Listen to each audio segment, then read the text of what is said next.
ఎటకేలకు ఢిల్లీలో కమలం వికసించింది. 27 ఏళ్ల తర్వాత అధికారం చేపట్టబోతోంది. ఆప్ నుంచి బీజేపీ కేవలం 1.99% ఓట్ల తేడాతో అధికారం చేజిక్కించుకుంది. 6 లక్షల ఓట్ల తేడాతో ఆప్ అధికారానికి దూరమైంది. బీజేపీ విజయానికి కాంగ్రెస్ పార్టీ ఇండైరెక్ట్ గా కారణమైంది.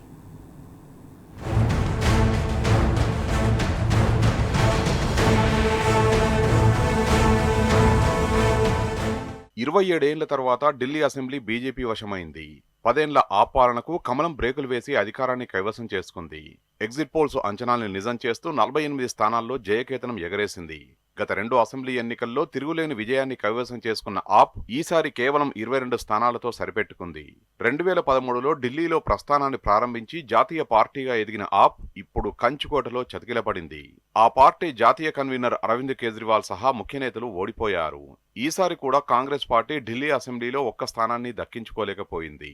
ఆ పార్టీ సాధించిన 6% ఓట్లు ఆప్ ఓటమికి పరోక్షంగా కారణమయ్యాయి. ఢిల్లీ అసెంబ్లీ ఎన్నికల్లో మిగతా పార్టీలు ఏమాత్రం ప్రభావం చూపలేకపోయాయి.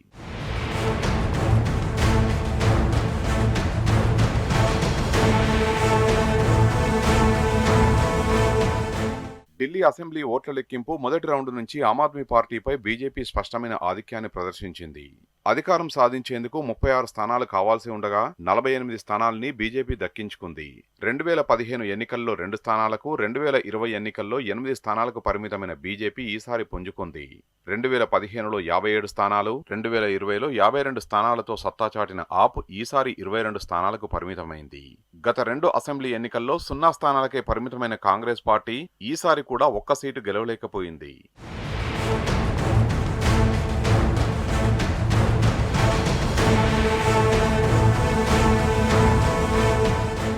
ఆప్ కంచుకోట ఢిల్లీలో అధికారం కోల్పోవడం ఒక ఎదురుదెబ్బ. ఆ పార్టీ జాతీయ కన్వీనర్ అరవింద్ కేజ్రీవాల్ ఓడిపోవడం మైనస్ అయింది. ఢిల్లీ నుంచి వరుసగా 3 సార్లు గెలిచిన కేజ్రీవాల్ ఈసారి బీజేపీ నేత సాహిబ్ సింగ్ చేతిలో 4089 ఓట్ల తేడాతో పరాజయం పాలయ్యారు. కాంగ్రెస్ నుంచి పోటీ చేసిన ఢిల్లీ మాజీ సీఎం షీలా దీక్షిత్ కుమారుడు సందీప్ దీక్షిత్ కు కేవలం 4568 ఓట్లు మాత్రమే వచ్చాయి. జంగుపురాలో ఆప్ కీలక నేత మనీష్ సిసోడియా 675 ఓట్ల తేడాతో ఓడిపోయారు. బీజేపీ అభ్యర్థి తర్వీందర్ సింగ్ మాడా విజయం సాధించారు. షాకూర్ బస్తీ నుంచి ఆప్ ముఖ్య నేత సత్యేంద్ర జైన్, గ్రేటర్ కైలాష్ నుంచి సౌరవ్ భరద్వాజ్, మాల్వియా నగర్ నుంచి సోమనాథ్ భారతి ఓడిపోయారు.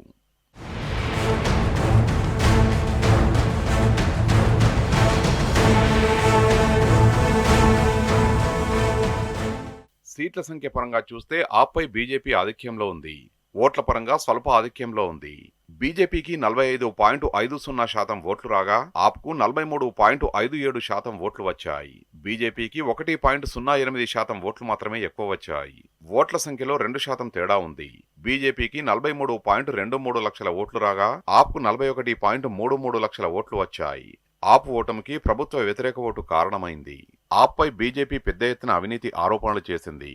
ఆప్ నేతల అరెస్టులు ప్రజల సొమ్ముతో విలాసవంతమైన భవనాన్ని కట్టుకున్నారని కేజ్రీవాల్ పై చేసిన ఆరోపణలు నష్టం చేశాయి. నగరంలో పాడైన రోడ్లు, తీవ్ర కాలుష్యం, పారిశుద్ధ్య నిర్వహణ లోపం, యమునా నది కాలుష్యం ఆప్ ఓటమికి కారణంగా మారాయి.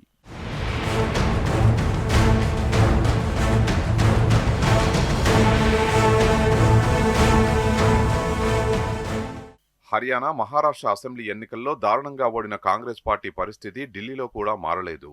ఢిల్లీ అసెంబ్లీ ఎన్నికల్లో కాంగ్రెస్ పార్టీకి ఒక్క స్థానం దక్కలేదు. 2015, 2020 ఎన్నికల్లో 0 సీట్లకే పరిమితమైన కాంగ్రెస్ పార్టీ ఈసారి 0తో హ్యాట్రిక్ నమోదు చేసింది. 70 స్థానాలకు కాంగ్రెస్ అభ్యర్థులు పోటీ చేయగా 67 స్థానాల్లో డిపాజిట్లు కోల్పోయారంటే పరిస్థితిని అర్థం చేసుకోవచ్చు.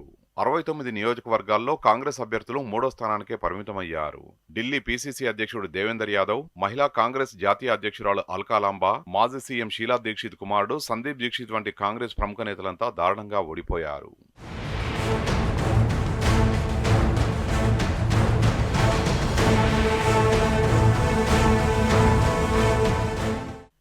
ఆప్, కాంగ్రెస్ ఇండియా కూటమిలో భాగస్వాములే అయినప్పటికీ ఢిల్లీ ఎన్నికల్లో కలిసి పోటీ చేయలేదు.